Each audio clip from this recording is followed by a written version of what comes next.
मनुष्य जन्म क्यों लेता है? कौन सी शक्ति उसे बार बार संसार के बंधनों में बांधती है? मोक्ष का वास्तविक अर्थ क्या है? और आखिर क्यों भगवान शिव अपने शरीर पर भस्म धारण करते हैं? हर हर महादेव। आज हम बंधन और मोक्ष का महान रहस्य के बारे में जानेंगे। तो शुरू करते हैं। ऋषि बोले, सर्वज्ञों में श्रेष्ठ सूत जी, बंधन और मोक्ष क्या है? कृपा कर हमें बताएं। सूत जी ने कहा, महर्षियों, मैं बंधन और मोक्ष के स्वरूप व उपाय का वर्णन तुम्हारे लिए कर रहा हूँ। पृथ्वी के 8 बंधनों के कारण ही आत्मा को जीव की संज्ञा दी गई है, अर्थात बंधनों में बंधा हुआ जीव बद्ध कहलाता है और जो उन बंधनों से छूटा हुआ है उसे मुक्त कहते हैं। प्रकृति, बुद्धि, त्रिगुणात्मक अहंकार और 5 तन्मात्राएं आदि 8 तत्वों के समूह से देव की उत्पत्ति हुई है। देह से कर्म होता है और फिर कर्म से नूतन देह की उत्पत्ति होती है।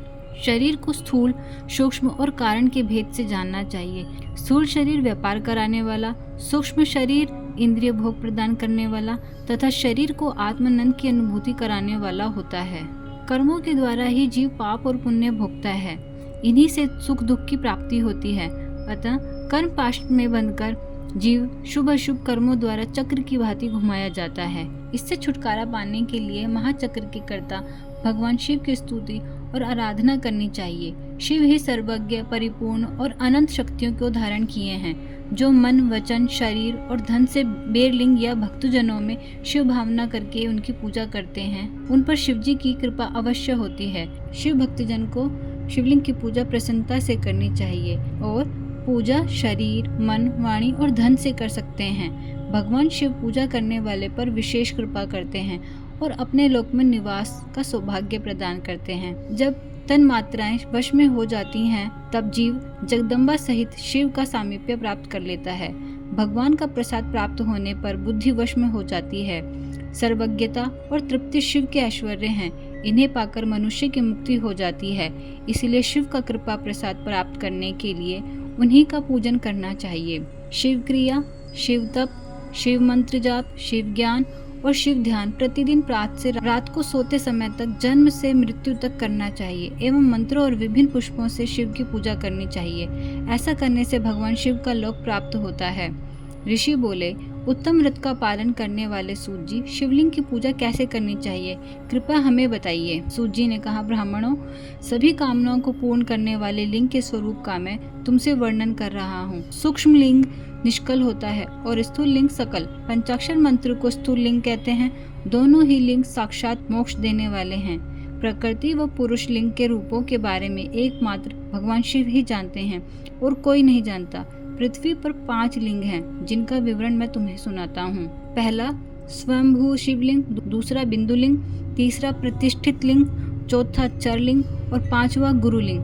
देवर्षियों की तपस्या से संतुष्ट हो उनके समीप प्रकट होने के लिए पृथ्वी के अंतर्गत बीज रूप में व्याप्त हुए भगवान शिव वृक्षों के अंकुर की भांति भूमि को भेद कर नाद लिंग के रूप में व्यक्त हो जाते हैं। स्वतः प्रकट होने के कारण ही इनका नाम स्वभूलिंग है। इसकी आराधना करने से ज्ञान की वृद्धि होती है। सोने, चांदी, भूमि, वेदी पर हाथ से प्रणव मंत्र लिखकर भगवान शिव की प्रतिष्ठा और आह्वान करें और 16 उपचारों से उनकी पूजा करें। ऐसा करने से साधक को ऐश्वर्य की प्राप्ति होती है। देवताओं और ऋषियों ने आत्म सिद्धि के लिए पौरुष लिंग की स्थापना मंत्रों के उच्चारण द्वारा की है। यही प्रतिष्ठित लिंग कहलाता है। किसी ब्राह्मण अथवा राजा द्वारा मंत्र पूर्वक स्थापित किया गया लिंग भी प्रतिष्ठित लिंग कहलाता है, किंतु वह प्राकृत लिंग है। शक्तिशाली और नित्य होने वाला पौरुष लिंग तथा दुर्बल और अनित्य होने वाला प्राकृत लिंग कहलाता है। लिंग नाभि, जीभ, हृदय और मस्तक में विराजमान आध्यात्मिक लिंग को चरलिंग कहते हैं। पर्वत को पौरुष लिंग और भूतल को विद्वान प्राकृत लिंग मानते हैं। पौरुष लिंग समस्त ऐश्वर्य को प्रदान करने वाला है।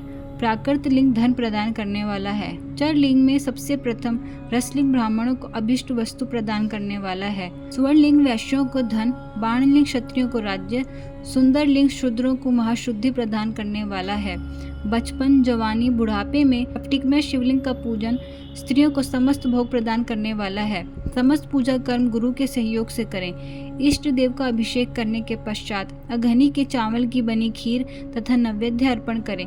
निवृत्त मनुष्य को सूक्ष्म लिंग का पूजन विभूति के द्वारा करना चाहिए। विभूति लोक अग्नि जनित वेद अग्नि जनित और शिव अग्नि जनित 3 प्रकार की होती है। लोक अग्नि जनित अर्थात लौकिक भस्म को शुद्धि के लिए रखें। मिट्टी, लकड़ी और लोहे के पात्रों की धान्य, तिल, वस्त्र आदि की भस्म से शुद्धि होती है। वेदों से जनित भस्म को वैदिक कर्मों के अंत में धारण करना चाहिए। मूर्तिधारी शिव का मंत्र पढ़कर बेल की लकड़ी जलाएं। कपिला गाय के गोबर तथा शमी, पीपल, पलाश, बड़, अमलताश और बेर की लकड़ियों से अग्नि जलाएं। इसे शुद्ध भस्म माना जाता है। भगवान शिव ने अपने गले में विराजमान प्रपंच को जलाकर भस्म रूप से सार तत्व को ग्रहण किया है। उनके सारे अंग विभिन्न वस्तुओं के सार रूप हैं। भगवान शिव ने अपने माथे के तिलक में ब्रह्मा, विष्णु और रुद्र के सार तत्व को धारण किया है। सजल भस्म को धारण करके शिव जी की पूजा करने से सारा फल मिलता है। शिव मंत्र से भस्म धारण कर श्रेष्ठ आश्रमी होता है। शिव की पूजा अर्चना करने वाले को अपवित्रता और सूतक नहीं लगता। गुरु शिष्य के राजस्व, तामस और तमोगुण का नाश कर शिव का बोध कराता है। ऐसे गुरु के हाथ से भस्म धारण करनी चाहिए। जन्म और मरण सब भगवान शिव ने ही बनाए हैं। जो इन्हें उनकी सेवा में ही अर्पित कर देता है वह बंधनों से मुक्त हो जाता है। स्थूल, सूक्ष्म और कारण को वश में कर लेने से मोक्ष प्राप्त होता है। जो शिव की पूजा में तत्पर हो, मौन रहे, सत्य तथा गुणों से युक्त हो, क्रिया, जाप, तप करता रहे, उसे दिव्य ऐश्वर्य की प्राप्ति होती है तथा ज्ञान का उदय होता है। शिव भक्त यथा योग्य क्रिया एवं अनुष्ठान करे तथा धन का उपयोग कर शिव स्थान में निवास करे। भगवान शिव के महात्म्य का सभी के सामने प्रचार करे। शिव मंत्र के रहस्य को उनके अलावा कोई नहीं जानता, इसलिए शिवलिंग का नित्य पूजन करे। इसी के साथ आज का अध्याय समाप्त हुआ। कल फिर मिलेंगे एक और नए अध्याय के साथ। तब तक के लिए हर हर महादेव।